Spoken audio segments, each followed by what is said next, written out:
पूजा, जिसकी अभी अभी शादी हुई है, अपनी आंखों में नई नवेली दुल्हन के हजार सपने सजाए अपने ससुराल की दहलीज पार करती है। लेकिन शादी की पहली ही रात उसके साथ कुछ ऐसा घटित होता है जो उसकी रूह तक को कपा देता है। एक ऐसा भयानक सच जिसकी उसने कभी अपनी सबसे डरावनी कल्पनाओं में भी उम्मीद नहीं की थी। सहमी और टूटी हुई पूजा जब अपनी आखिरी उम्मीद अपनी जेठानी कमलेश के पास हिम्मत जुटाकर अपना दर्द बयां करने जाती है तो सांत्वना के बजाय उसे इनाम में मिलता है चेहरे पर एक जोरदार थप्पड़। पूजा जमीन पर गिरकर बिलख बिलख कर रोने लगती है। आखिर एक नई नवेली दुल्हन के साथ इतना बड़ा धोखा और जुल्म क्यों हुआ? यह कहानी आपको झकझोर कर रख देगी और अंत में एक बहुत गहरी सीख भी देकर जाएगी। लेकिन इस खौफनाक रात तक बात कैसे पहुंची, इसके लिए हमें कहानी के पन्नों को थोड़ा पीछे पलटना होगा। कहानी की असल धुरी है कमलेश। कमलेश एक जिम्मेदार गृहिणी है जो एक भरे पूरे परिवार को संभालती है। उसके परिवार में उसका पति, एक छोटी बेटी, सास, ससुर, एक खामोश दादी और उसका देवर अरुण है। कमलेश के लिए अरुण सिर्फ एक देवर नहीं बल्कि उसके सगे बेटे से भी बढ़कर है।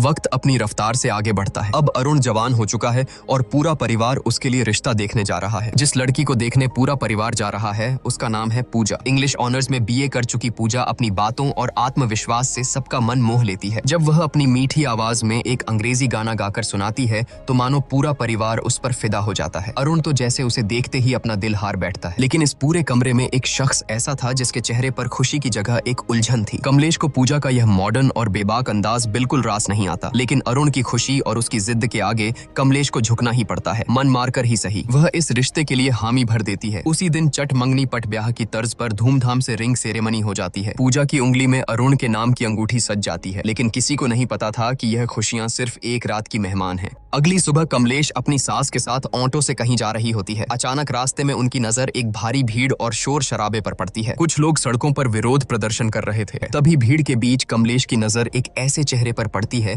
जिसे देखकर उसके पैरों तले जमीन खिसक जाती है। वह सरेआम भड़क उठती है और हुक्म सुनाती है कि ये सब नौटंकी तुरंत बंद करो। गुस्से से आगबूला कमलेश आगे बढ़ती है। पूजा का हाथ झटक कर पकड़ती है और उसकी उंगली से सगाई की अंगूठी बेदर्दी से खींचकर निकाल लेती है। एक ही पल में, एक झटके में उसने वो रिश्ता तोड़ दिया जो कल ही जुड़ा था। जब कमलेश यह तूफान लेकर घर लौटती है तो घर में कोहराम मच जाता है। कमलेश का पति उसे आईना दिखाते हुए कहता है कि जो रायता तुमने बिना सोचे समझे फैलाया है उसे अब तुम्हें ही समेटना होगा। बेचारा अरुण भी लाख मिन्नतें करता है, समझाने की कोशिश करता है कि पूजा की सोच गलत नहीं है, लेकिन कमलेश अपने गुरूर में अंधी हो चुकी थी। उसके कानों पर जूं तक नहीं रेंगती और वह किसी की एक नहीं सुनती। कुछ देर बाद कहानी में एक खूबसूरत और जज्बाती मोड़ आता है। अपने रिश्ते को बचाने और अपनी बात समझाने के लिए पूजा खुद कमलेश के पास पहुंचती है। वह बहुत ही नरमी से माफी मांगते हुए कहती है कि अगर हम सही के लिए और दूसरों के हक के लिए खड़े नहीं होंगे तो यह दुनिया धीरे धीरे खत्म हो जाएगी। कमलेश जो भले ही पुरानी सोच की थी लेकिन दिल की साफ थी, पूजा की बातों की गहराई को महसूस कर लेती है। उसका दिल पसीज जाता है और वह मुस्कुराकर कहती है कि मुझे बातें जरा देर से समझ आती हैं, लेकिन जब एक बार समझ आ जाएं तो मैं सही का साथ कभी नहीं छोड़ती। यह कहकर कमलेश पूरे मान सम्मान के साथ वो अंगूठी वापस पूजा को सौंप देती है। आखिरकार शहनाइयां बजती हैं और अरुण तथा पूजा विवाह के बंधन में बंध जाते हैं। लेकिन शादी की इस चकाचौंध के बीच एक परेशानी छिपी थी। शादी वाले दिन पूजा की तबीयत बेहद खराब थी। तेज बुखार और बदन दर्द के कारण उसका बुरा हाल था। फेरों के वक्त भी वह दवाइयों के सहारे मुश्किल से खुद को खड़ा रख पा रही थी। शादी की रस्में पूरी होने के बाद आती है वो रात जिसे हर नई नवेली दुल्हन अपनी जिंदगी की सबसे खूबसूरत रात मानती है, सुहाग रात। अरुण कमरे में आता है और कुछ इधर उधर की औपचारिक बातों के बाद वह पूजा के करीब आने लगता है। पूजा जो दर्द और बुखार से टूट रही थी बहुत ही स्पष्ट शब्दों में अरुण से कहती है कि मेरी तबीयत बहुत ज्यादा खराब है, मुझे तेज बुखार है और पूरा शरीर दर्द से टूट रहा है। प्लीज आज हम कुछ भी नहीं करेंगे। लेकिन अरुण पर जैसे हवस और पति होने के गुरूर का भूत सवार था। उसने पूजा की एक न सुनी। पूजा के लगातार मिन्नतें करने, रोने और मना करने के बावजूद अरुण ने अपनी मर्दानगी के अंधे नशे में उसके साथ जबरदस्ती की। नई दुल्हन के वो सुनहरे सपने उसी बिस्तर पर बुरी तरह कुचल दिए गए। सुबह की किरणें कमरे में आईं, लेकिन पूजा की दुनिया में हमेशा के लिए अंधेरा छा चुका था। वह दर्द और सदमे से कराहते हुए बस रोए जा रही थी। अरुण उसे चुप कराने की कोशिश करता है, मानो कोई बहुत मामूली बात हुई हो। वह बड़े हक से कहता है कि अरे मैं तुम्हारा पति हूँ, यह तो मेरा हक है। शादी के बाद तो यह सब होता ही है। यह सुनकर पूजा के अंदर का दर्द एक चीख बनकर फूट पड़ता है। वह बिलखते हुए अरुण की आंखों में देखती है और कहती है कि हक तूने मेरा किया है। शब्द सुनकर अरुण सन्न रह जाता है, लेकिन अपनी घिनौनी हरकत पर शर्मिंदा होने के बजाय उसकी मर्दानगी को चोट लग जाती है। वह गुस्से से आगबूला होकर कहता है कि अगर तुझे लगता है कि मैंने कुछ गलत किया है तो जा बाहर और चिल्ला चिल्लाकर सबको बता दे। यह कहकर वह निर्दयता से पूजा को कमरे से बाहर निकाल देता है। रोती कांपती पूजा जैसे ही कमरे से बाहर आती है,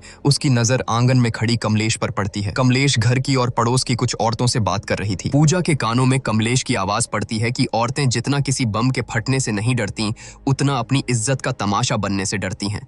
यह एक वाक्य पूजा के सीने में किसी जहरीले तीर की तरह चुभ जाता है। उसे तुरंत समझ आ जाता है कि जिस समाज और परिवार में वह खड़ी है, वहां अगर उसने अपना मुंह खोला तो उसे न्याय नहीं मिलेगा, बल्कि इस घर में उसी की इज्जत का सरेआम तमाशा बन जाएगा। समाज और बदनामी के इसी खौफ से हारकर एक जीती जागती हक के लिए लड़ने वाली लड़की अपने आंसू पीते हुए खामोशी से वापस उसी घुटन भरे कमरे में लौट जाती है। उसके मासूम दिल में कहीं न कहीं यह उम्मीद बची थी कि शायद अरुण को अपनी हैवानियत का एहसास हुआ होगा, शायद वह अपनी गलती मानेगा और उससे माफी मांगेगा। लेकिन अरुण का रवैया देखकर पूजा के पैरों तले बची खुची जमीन भी खिसक गई। पूजा पहले से ही असहनीय दर्द में थी, लेकिन अरुण ने अपनी हवस को प्यार का नाम देकर एक बार फिर उसके साथ जबरदस्ती की। पूजा अंदर तक टूट चुकी थी। उसे समझ आ गया था कि जिसे दुनिया पति पत्नी का प्यार कहती है, वह उसके लिए सिर्फ और सिर्फ एक वैवाहिक बल था, जिसके खिलाफ वह कुछ नहीं कर सकती थी। अगली सुबह कमलेश की नजर छत की बाउंड्री पर गुमसुम खड़ी पूजा पर पड़ी। पूजा की आंखों की वीरानी और उसका खामोश चेहरा देखकर कमलेश का दिल धक से रह गया। कमलेश के लाख पूछने पर भी पूजा ने रात का वह खौफनाक सच नहीं बताया। कमलेश समझ गई कि कुछ तो बहुत गलत हुआ है और वह बिना ज्यादा सवाल किए पूजा को उसके मायके छोड़ आई। मायके पहुंचकर पूजा ने सोचा कि शायद दुनिया में एक माँ ही है जो अपनी बेटी का दर्द समझ सकती है। उसने अकेले में अपनी माँ को बीती रात की सारी सच्चाई और अरुण की दरिंदगी के बारे में बता दिया। लेकिन जो जवाब उसकी सगी माँ ने दिया,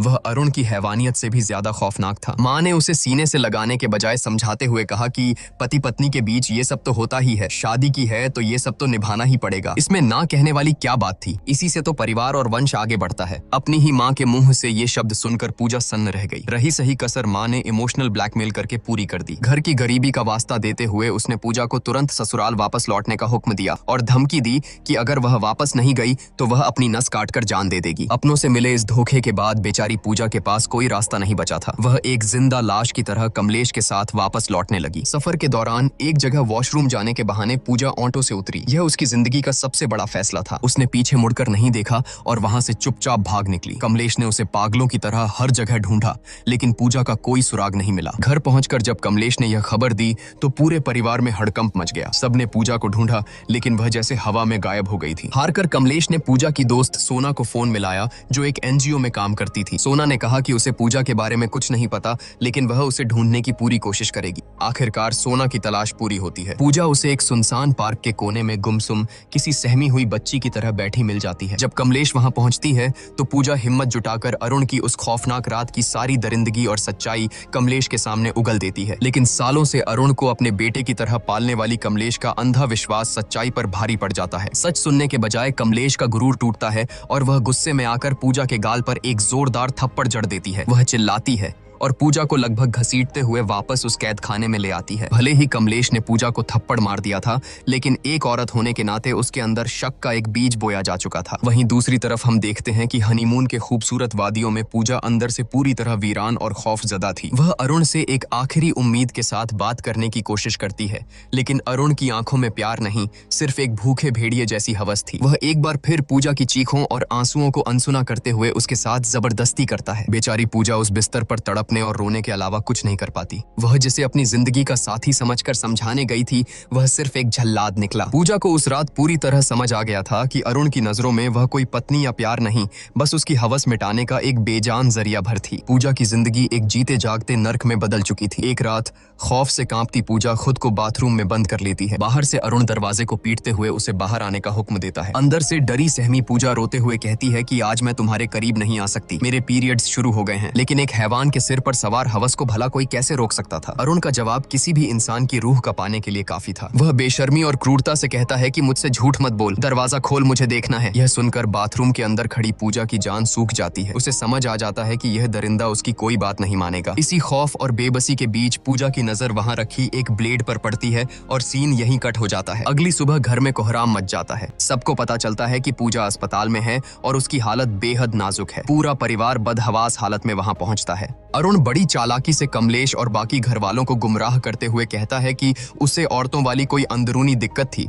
शायद उसी वजह से यह हालत हुई है। लेकिन जब कमलेश अंदर जाकर लेडी डॉक्टर से बात करती है तो डॉक्टर जो सच बताती है वह सुनकर कमलेश के पैरों तले जमीन ही नहीं खिसकती बल्कि उसका पूरा वजूद हिल जाता है। डॉक्टर भारी आवाज में बताती है कि पूजा के उन नाजुक हिस्सों पर ब्लेड से गहरे कट लगे हैं और बहुत ज्यादा खून बहने की वजह से उसकी यह हालत हुई है। यह सुनकर कमलेश सन्न रह जाती है। वह तुरंत खुद को संभालती है और घर वालों को वापस भेज देती है, यह कहकर कि वह पूजा के पास रुकेगी। होश आने पर जब कमलेश पूजा के पास बैठती है तो पूजा आंसुओं में डूबकर वह कड़वा सच उगलती है जिसने उसे इस हद तक जाने पर मजबूर किया। यह दर्द सुनकर कमलेश अंदर तक टूट जाती है। उस रात जब कमलेश घर लौटती है तो पूजा के दर्द को महसूस करने के लिए वह खुद बाथरूम में जाती है और हाथ में वही ब्लेड उठाती है। वह उस ब्लेड को अपनी त्वचा पर रखकर वही करने की कोशिश करती है जो पूजा ने किया था, लेकिन ब्लेड की हल्की सी चुभन से ही उसके हाथ कांप जाते हैं। वह ब्लेड फेंक देती है। उस एक पल में कमलेश को गहराई से एहसास हो जाता है कि आखिर वो 21 साल की मासूम लड़की किस कदर खौफ और दर्द से गुजरी होगी कि उसने खुद को इतनी खौफनाक सजा दे दी। अगले दिन जब अरुण अपनी बेशर्मी का लबादा ओढ़े पूजा से मिलने अस्पताल पहुंचता है तो उसे पता चलता है कि कमलेश पहले ही पूजा को डिस्चार्ज कराकर अपने साथ ले जा चुकी है।